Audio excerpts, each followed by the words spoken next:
La Fondation pour l'école a pour but de contribuer en fait au renouveau éducatif en France, partant du principe que l'offre scolaire en France n'est pas assez pluraliste et que concrètement les enfants ne sont pas tous sur le même modèle et donc aujourd'hui il y a 40% d'échecs.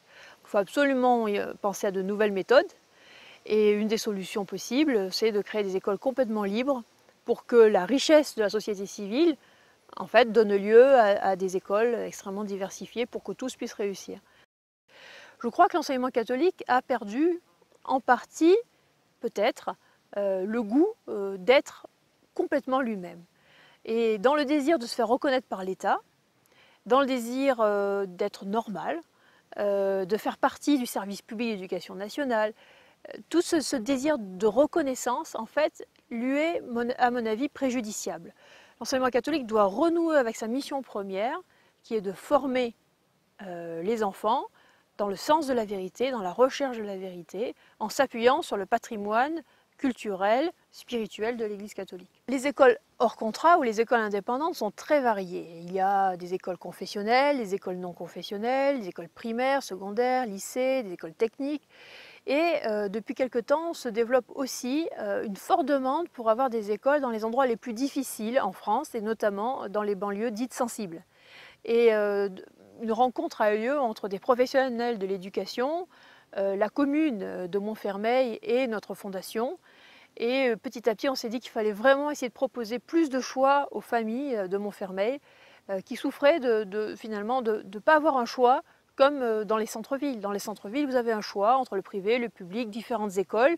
Et donc, votre enfant peut eh bien, avoir plus de chances de réussir puisque plus de choix s'offrent à lui. À Montfermeil, c'est l'école que le secteur octroie à votre enfant, point. Et donc, il y a là une sorte d'injustice.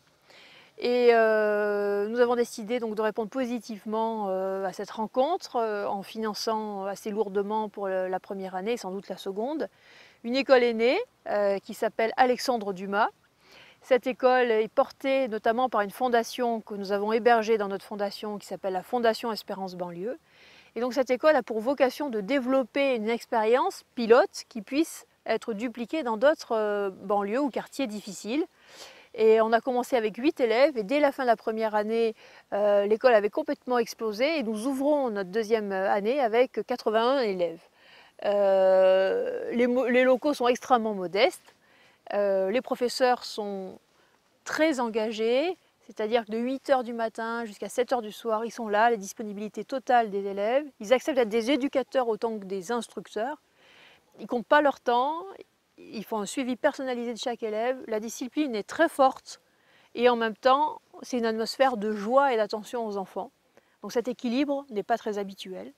Et je crois qu'il y a vraiment un nouveau modèle qui est en train d'être développé à Alexandre Dumas, à Montfermeil. Et notre vœu le plus cher, c'est que ce modèle puisse être reproduit ailleurs.